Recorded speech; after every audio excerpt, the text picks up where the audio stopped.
Hello everyone, দেখো আমার ছেলে কি করছে। জানি না কি হয়েছে, আর খিদেই পেয়েছে নাকি। এই যে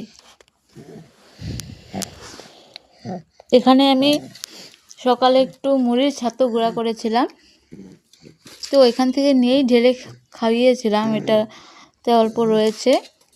আর ও দেখো, ওই যে খুলে দিয়েছে আমি, কিন্তু তো কখন থেকে দেখছি ও খাচ্ছে একটু একটু করে।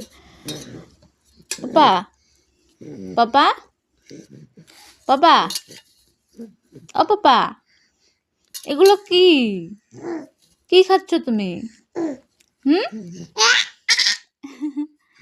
কি খাচ্ছ?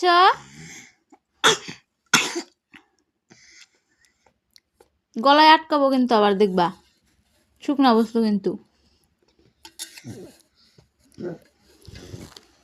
পাপা, পাপা, আবার হিসুও করছো তুমি।